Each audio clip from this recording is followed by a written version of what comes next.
Sugar, coal, petro, and post-petro. Empires of excess energy. By the counterintuitive. Seemingly unconnected elements can be linked or coupled on a timeline, as parts of a historic process and evolution. Sugar, coal, petrostates, and post-petro linked together as the four horsemen of the apocalypse, or a fantastic foursome of energy, or even a giant metabolic rift in nature. Return to Nature, John Bellamy Foster. The following story is about our addiction to excess energy and why elements become impossible to ignore and divest from, even worse, overcome. Sugar, a global high. I was born at the end of 1974, a period when the world was going through an energy crisis and several geopolitical catastrophes, much like today. Yet human population back then was nearly 3.8 billion, and now nearing 8.3 billion. My mother was 26 and my father 35. They bought rasgullas and Raj Bog, Bengali desserts, to celebrate the arrival of their newborn. Sweets and sugar, that symbolize the sweetness of life, also of prosperity and togetherness. A few grains of sugar and cooked rice were placed in my mouth by some priest 21 days past my birth as a common ritual to officially bless the baby and get on with his upbringing. Every newborn, female or male, must receive the symbolic grains of sugar. New life, energy, and the metabolism of growth, itself ordained by nature and surrounding community. I don't remember details, but every celebration, social or religious, wedding or birthday, was presided over by a range of Bengali desserts, Indian sweets, Western biscuits, cookies, donuts, cakes, pastries, etc. And it still is the norm, not just in India but almost everywhere else, as living traditions. Simply put, sugar and all that is sweet makes us feel good. Cookie Company. For now, never mind the downside of obesity, diabetes, cardiovascular disease, risk of cancer, inflammations, even depression, skin problems, etc., all related to sugar intake. Carbohydrate metabolism is the whole of the biochemical processes responsible for the metabolic formation, breakdown, and conversion to create energy, fundamental to the very growth of life, for humans and non-humans alike. Yet sugar, as a producer product, has shaped not just our metabolic activity, but also cultural values, personal connections, and desire to share moments of happiness. Cadbury. Rarely we find a society in whichever continent that is not a part of the above predisposition to sugar and the sweet. Hence, sugar production and consumption in its historic process is akin to fossil fuels when we consume the element as a globally available staple. Modern life is full of delicious stuff that cannot be sold without sugar, bound up within the logic of an otherwise energy-addicted civilization. The history of sugarcane and sugar is ancient.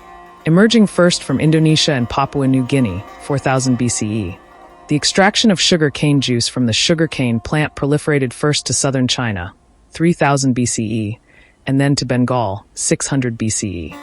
The seafaring trajectory of sugarcane towards the tiny Pacific islands of Solomon, Tahiti, and Fiji over hundreds of years is simply amazing. Indians figured how to crystallize sugar during the Gupta Empire around 340 AD. The cultivation of sugarcane reached Persia just around the same time it hit Hawaii around 450 AD. With the rise of Islam, sugarcane colonized new ecosystems in medieval Iraq, Palestine, Egypt, as far as Morocco and southern Spain.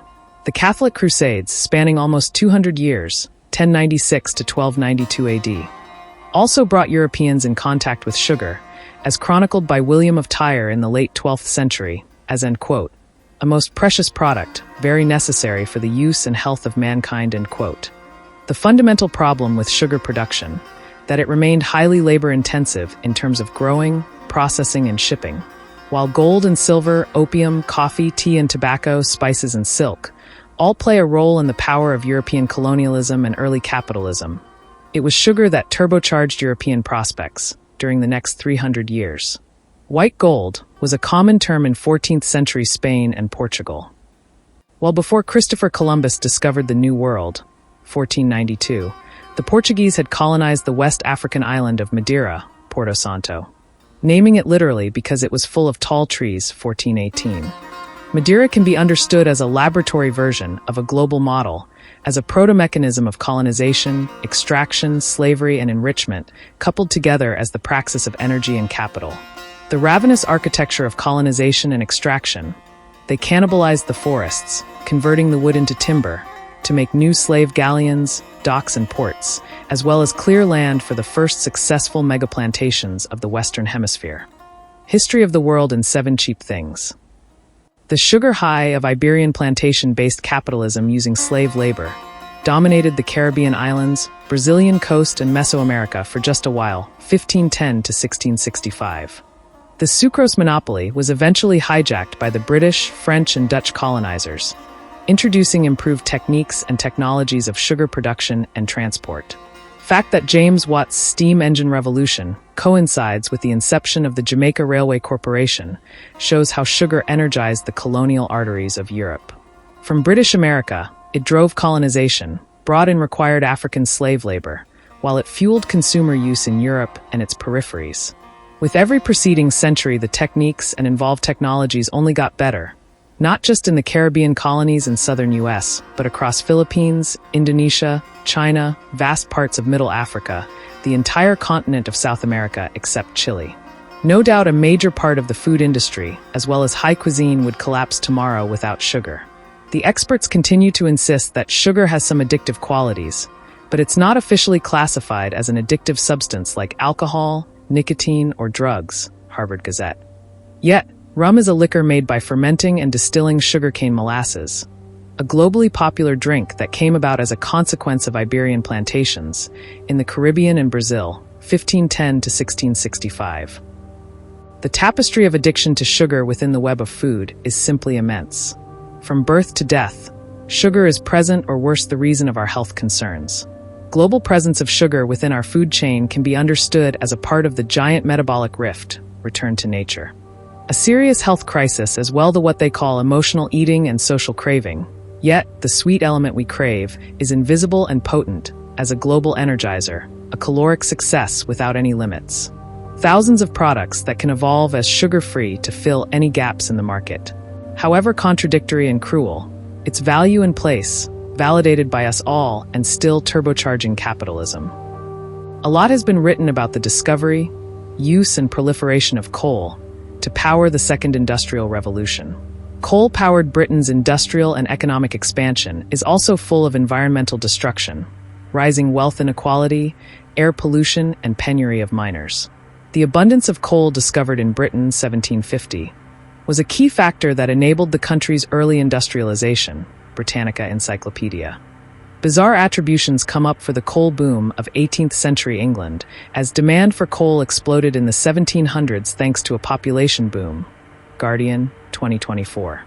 The fundamental driver of coal-powered England was its military and maritime industries, directly connected to its global imperial power, and not its internal population boom.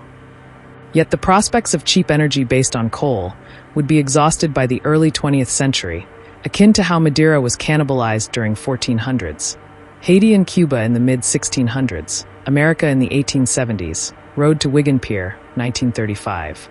Albeit, capitalism's tryst with coal would manage to energize the 2 world wars and several colonial wars around the world. Coal-powered business, factories, towns, transport lines, shipping routes, etc. would proliferate all over the world, 1850 to 1950. The British Empire's decline after World War II coincided with a significant drop in the global domination of coal. Poorer, yet-to-develop nations would continue the extraction of coal at a higher rate, racing higher demands, following the West's myth of cheap energy, for a growing population and whatever political economy. The meta-analysis of coal has been a long concern for environmentalists and climate scientists, as well as mining corporations, economists, global banks, politicians, and whoever else tied to the overall prospects of fossil capital, Andreas Malm. Such as has been the case for a long time. No doubt that a range of experts blame coal and oil for unprecedented rise of CO2 emissions during the 20th century, but they do so while omitting the historic process of generation, use, and change, SOMO NL. The power of fossil capital is a result of decisions, practices, and policies adopted and maintained by a relatively small number of actors, and not by a global common consensus. The deeply internalized myth of cheap nature, Jason Moore and Raj Patel, provides the world with the myth of cheap energy to begin with. This imbalance and imperialism, spanning almost 100+ years, cannot be negated, as done by Western environmentalism and its world ecology. The IMF and the World Bank, heavily dominated by the West, especially the US, forced countries to open their economies, as well as finance the extraction of coal, oil, and natural gas during the 1960s till present date. Yet, the biggest beneficiaries of coal are multi-commodity miners such as Rio Tinto, BHP Billiton, Anglo American, and Glencore, U.S. companies such as Peabody Energy and Arch Coal, and the three state-owned behemoths of Coal India, Shenhua Group and C.C. China. Corporations, shareholders, and individuals alike, complicit in the destruction of nature, principally by mining, as well as profiting immensely under the guise of affordable energy and achieving some higher good. Coal and its economic transformation projects in India have led to several contaminated communities and many detonator landscapes. India has achieved a global milestone by surpassing 1 billion tons of coal production in 2023 to 25. Some people see the figure as an utter disaster, while some consider it as the rest of the world's share of coal production has declined slowly. IEA.org. Indeed, that too is a green-colored lie when we see Germany reopening its largest open-pit coal mine, Hambach, in 2022 due to the energy crisis caused by the war between Russia and Ukraine. As of now, China consumes nearly half the world's coal, and it also manufactures many things that we may depend upon or whatever trash, which ends up in the global sinkhole. Either path ends in a tragic way, as the myth of cheap nature, as well as a busted biosphere for centuries to come. Who can leverage from such a crisis if not capitalism? Self-interest as a guiding value, aside for the moment, globally no alternative can be imagined yet. Just for fun, mix sugar and coal as two components of material reality that energize innumerable aspects of modern life and millions of industries. Back to the beginning of the story. Around the time I was born and the broad consensus of the era, 1975 to 1985, is best understood as productivism. The era was about upward mobility or economic liberty or infinite growth, and along came the so-called energy crisis. The housing community that my parents lived in switched from coal-powered kitchens to liquefied petroleum gas, LPG, in 1977. Gas cylinders delivered by the government at an affordable price for the average Indian to their doorstep was nothing short of a revolution. Especially for millions of housewives, maids, cooks, small restaurants, etc., the transition to new energy, without all the unhealthy aspects of coal and charcoal burning. The adoption was never complete, but near universal, backed by the consensus of prosperity and a matter of innovation. Geographically isolated communities and indigenous tribes in India that survive on wood and charcoal also create a minuscule environmental footprint compared to urban Indians. Perry Network. Globally speaking, the energy crisis had been resolved for the moment, or so was the broad consensus. Affordable energy is key for a nation's growth as much as the prosperity of each individual family. Indira Gandhi, 1980. Energy abundance or its scarcity that beset the needs of a globalized economy would steadily undermine the biosphere and negate planetary boundaries. Anthony Giddens' definition of the matter as, and quote, an ethos in which work defines whether or not individuals feel worthwhile or socially valued. Yet such an ethos was made possible only when it was energized by oil and gas, 1960 to 2000. Terms like peak oil totally ignore energy habits, the political expediency of warfare, the unreal expectations that urbanized people have about lifestyle and sustainability. Canadian author and professor Caleb Wellham, Toronto, Mississauga, frames several energy crises together, a recurring phenomena since early 1970s. The forthcoming rise of petrostates coinciding with the flowering of world ecology, as well as petromasculinity. Half a century that was emblematic of the global victory of fossil capital and neoliberal productivism. Also as a world full of educated managers and specialists engaged in thousands of ecologically destructive activities. The energy crisis of the early 1970s would split in three different directions, surpassing what was achieved by coal till the end of World War II. One being the cultural narratives based on the unlimited flow of oil, unlimited growth of highways, air transport, shipping, and privately owned cars. 2. The crisis-prone relationship between the environment and energy. 3. The imperialism of oil and gas-producing nations who profited from every energy crisis and war. Caleb Wellham.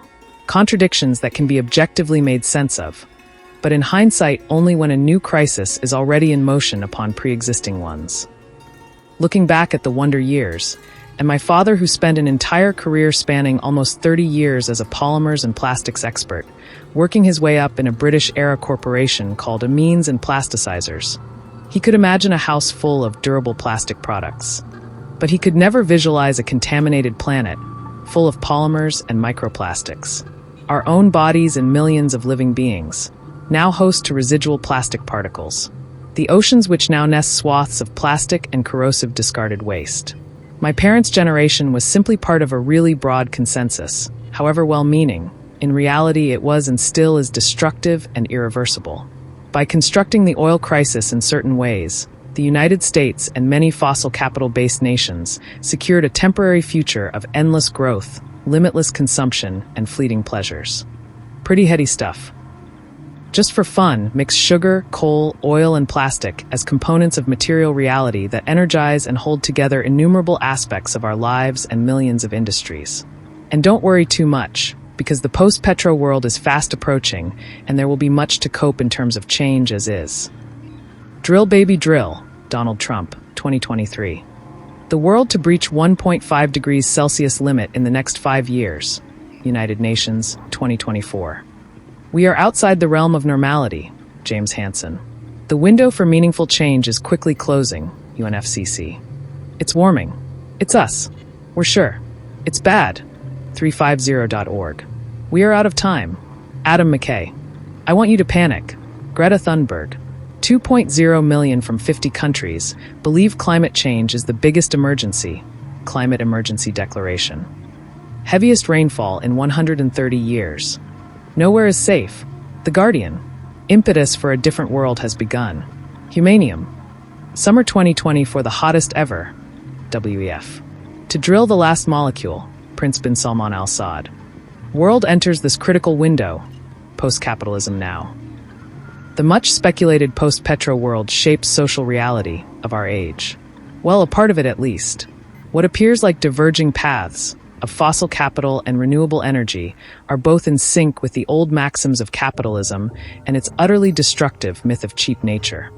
The climate apocalypse framed by first world imaginaries are not just ridiculous but utterly mediocre, especially when placed next to global unfolding subjectivity of genocide, starvation, exodus, preposterous loss of biodiversity and habitat, rising social disruption and scarcity of everything important.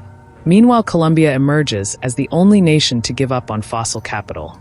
All future fossil fuel-driven projects have been cancelled. President Gustavo Petro, 2023. How ironic his surname is Petro. Globally speaking, a third disruptive situation also emerges, out of class and its relationship to affordable energy, housing and food vis-a-vis modes of production. Return to nature. Similar strategies that fall back on community leadership, local ecologies, local organization of energy, as well as land protection, environmental limits, and activism. Cheery as it may come across, such disruptions are minuscule, like real honey versus cheap industrial sugar. The biosphere crisis has also triggered ethno-nationalism that is able to influence and hijack environmentalism and existing laws in countries rich or poor. Be it the case in the United States, Canada, Australia, Argentina, China, Chile, or countries like Burkina Faso, Congo, Tanzania, Mozambique, and South Africa. Prefer nationalizing it all, depopulating entire regions, or building militarized walls around resources and remaining nature? The post-Petro world is fraught with a total downgrading of every form of existing privilege, as well as accountability of who and what is it that has majorly destroyed the planet. Global North are responsible for nearly 90% of the excess emissions driving climate breakdown, 1850 to 1950. Just to be clear, not everyone in the Global North or South is equally responsible. However, just 85 investor-owned companies are responsible for about one-third of worldwide emissions, 1978 to 2018, and just 125 billionaires emit 393 million tons of CO2 each year. That is more than the 2022 emissions of Chile and Argentina combined. SOMO NL. Yet fossil capital is the common devotion between every nation that is at the producing, refining, shipping, and burning end of the deal. And deeply desperate or devious is the stranglehold of fossil capital upon life itself. There is no real material difference between Donald Trump, Nicolas Maduro, the Ayatollah of Iran, or Prime Minister Mark Carney of Canada, or President Lula of Brazil. All tacitly committed to the outflow of cheap energy. Fossil-fueled we all have been. Matters of sustainability and every corresponding change merge as global solutions, just like sugar, coal, and fossil fuels did during the last 500 years. Capitalism Donna Haraway. They call it oil sustainability. They wish to make sure the demand for fossil fuels does not drop. Not for a long while. The monarchy of Saudi Arabia can be understood as a wicked bunch of thugs who will continue drilling and selling oil till the last molecule. Prince bin Salman Al Saud. Indeed, the royalties of Saudi Arabia, UAE, Kuwait, and Oman also signed COP mandates, the Paris Accords, and whatever fossil fuels agreements. The same demons of fossil capital. The kings of Saudi Arabia wish to flood the poor nations of Africa and Asia, with not just oil and gas, but also highways, cars, malls, private jets, airports, etc. Oil sustainability is to keep the third world hooked and shackled to one family, one deal, one and the same evil energy. Dedicated to the destruction of the biosphere, speeding up global warming, worth eliminating the Saudi royal family alone? Or the 1%, or who else that profits from the bondage of energy slavery? But as worse situations and contradictions are framing the climate-resilient growth policies of France, 2024. We can see blowback already in motion, in Spain, as part of its energy transition coupled with depopulation. There is no widely accepted term for the process through which people are hooked up to systems of energy as individuals or as society, or what all actually energize the making of modernity. Civilizations, empires, and energy themselves collude into forces of nature, caught up in the co-production of life. The new consensus or thinking about capitalism, nature, power, energy can also be placed next to the devaluation of people and the biosphere. Next to racism, debt, inequality, poverty, climate breakdown, biodiversity loss, etc. Unified through a crisis of perception. But that perception alone is not enough, cannot give up on energy as the pursuit of power. Jason Moore, Capitalism in the Web of Life. Empires of excess, that transition from sugar to coal to oil to renewables to the post-Petro world retain the old world praxis of cheap nature.